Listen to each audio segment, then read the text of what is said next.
11 Golden Age stars who beat their wives. They were Hollywood's leading men, handsome, charming, and adored by millions. On screen, they wooed the most beautiful women in the world with tender words and gentle touches. The cameras captured their romantic sides, and America fell in love. But when the lights went down and the cameras stopped rolling, a different story unfolded behind closed doors. The same men who played heroes and lovers on screen terrorized the women who had the misfortune of marrying them. Hollywood's golden age had a dirty secret. The stars who taught America how to love were teaching their wives about fear. Their mansions weren't just homes. They were private battlegrounds where fame and power created perfect cover for abuse that the studio system worked tirelessly to conceal. The studios didn't just hide affairs and drinking problems, explains former Publicity Department Secretary Margaret Wilson. They actively covered up domestic violence. Police would be paid off, doctors would be silenced, and publicists would craft stories about accidents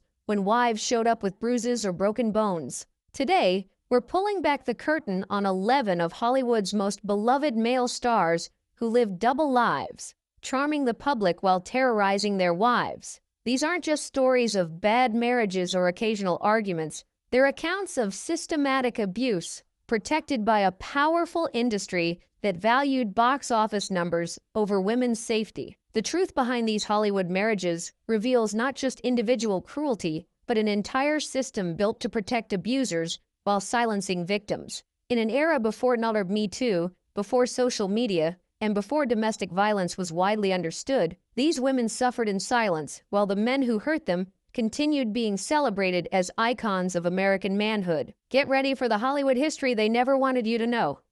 A lot of good things. I was just drifting around, and I had a ready ear, and I was able to. The wholesome crooner, Bing Crosby. Bing Crosby was America's beloved crooner, the smooth-voiced star whose Christmas specials and road movies with Bob Hope created an image of wholesome, paternal warmth. With his pipe, cardigan sweaters, and easy smile, Crosby represented the ideal American dad that post-war audiences wanted to believe in. Behind that carefully crafted image lurked a man with a terrifying temper and a willingness to use his fists on those weaker than himself, including his wife and children. Crosby's son Gary wrote in his shocking 1983 memoir that Bing physically and emotionally abused him and his brothers, notes family violence historian Dr. Rebecca Stevens. The book Going My Own Way painted a disturbing portrait of life inside the Crosby household, one completely at odds with Bing's public persona as the ultimate good-natured family man. While Gary's memoir focused primarily on the brutal treatment he and his brothers received, it also revealed disturbing insights into Crosby's relationship with his first wife, Dixie Lee. Gary described his mother, Dixie, as living in fear, Stevens continues. While he didn't document specific instances of physical abuse toward her, he portrayed a household where everyone walked on eggshells around Bing's unpredictable temper. Dixie was depicted as someone who couldn't protect her children from their father's violence because she herself was intimidated by him. According to Gary's account, Bing's disciplinary methods went far beyond normal correction into the territory of sadistic abuse. He didn't just spank his children, he beat them with instruments designed to cause maximum pain while minimizing visible marks. He beat us with belts, paddles, and his fists. And our mother couldn't stop him, Gary wrote. The boys were weighed weekly, and if they had gained weight, they received beatings with a special whipping strap Crosby called the switch. Gary claimed his father even fitted the handle with steel pellets to increase the pain. When Gary's book appeared, Hollywood insiders weren't entirely surprised. Stories had circulated for years about Crosby's controlling behavior and explosive temper,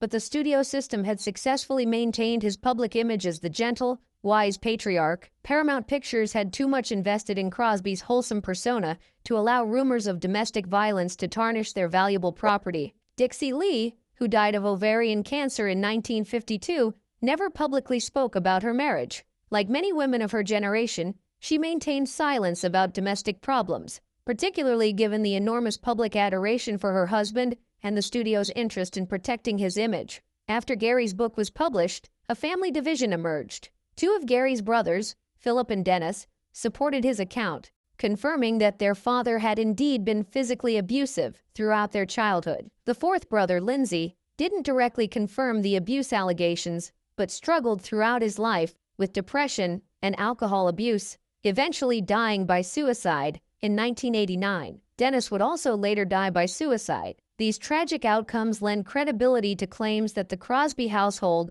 was a deeply traumatic environment, one where Dixie Lee was either unable or unwilling to intervene to protect her children, suggesting her own position of vulnerability within the family dynamic. Crosby's second family, with actress Katharine Grant and their 3 children, reported a much different home environment, suggesting that Crosby may have modified his behavior in his later years. However, this doesn't erase or excuse the terror he inflicted in his first household. The image: America's beloved father figure singing White Christmas. The reality: a man who terrorized his family while his wife watched helplessly. The contrast between Crosby's public persona and private behavior represents one of Hollywood's most successful image management campaigns, and one of its most disturbing deceptions. Now look, girlie, do me a favor, don't be hard to handle, will you? Remember, it's going to be hot enough. You know, it's easy. Hot. The torture genius. Spencer Tracy. Spencer Tracy projected strength and moral authority on screen. His powerful performances as priests, judges, and principled everymen earned him 9 Academy Award nominations and 2 wins. Critics praised his natural acting style and the effortless integrity he brought to his characters. Off-screen, a very different Spencer Tracy emerged after the drinking started, a man whose alcohol-fueled rage terrified the women in his life. Tracy was a known alcoholic with an explosive temper, explains film historian Michael Barnes. His drinking problems were an open secret in Hollywood, but the full extent of his volatile behavior was carefully concealed by MGM's powerful publicity department, which worked overtime to maintain his image as one of America's most respected actors. Tracy remained married to his wife Louise for 43 years, though they separated early in his Hollywood career. While he never officially divorced her, primarily due to his strict Catholic beliefs, he maintained a 26-year relationship with actress Katharine Hepburn that became one of Hollywood's most celebrated, though technically adulterous, love stories. Hepburn described Tracy as physically intimidating and emotionally abusive when drinking, Barnes continues. She spoke privately to friends about walking on eggshells during his binges, afraid of triggering his unpredictable anger. While publicly maintaining the narrative of their great love affair, Hepburn's private accounts reveal a much more troubled relationship marked by Tracy's alcoholism and verbal cruelty. During his drinking episodes, Tracy would undergo a complete personality transformation. The thoughtful, intelligent man would disappear, replaced by someone capable of vicious verbal attacks and physically threatening behavior. While Hepburn never publicly claimed Tracy physically assaulted her, she described situations where she feared violence might erupt. Louise Tracy, who remained legally his wife until his death in 1967, experienced the worst of Tracy's behavior during their early years together. Friends reported that Tracy's alcoholism and violent outbursts were factors in their separation, though Louise maintained public silence about the specific reasons for their estrangement. He drank to disappear and turned violent when he came back. This pattern defined Tracy's relationships. When sober, he could be charming, intellectually engaging, and even tender. But alcohol unleashed a darker personality characterized by towering rages, cruel insults, and intimidating behavior that left both Louise and later Hepburn in positions of managing his volatility rather than being treated as equal partners. The studio system worked diligently to conceal Tracy's alcoholism and abusive behavior. MGM had substantial financial investment in his image as one of Hollywood's most prestigious actors, and stories of domestic discord would have contradicted the dignified moral authority he projected on screen. Police were instructed to handle any incidents involving Tracy with extreme discretion, and the press maintained a code of silence about his private problems.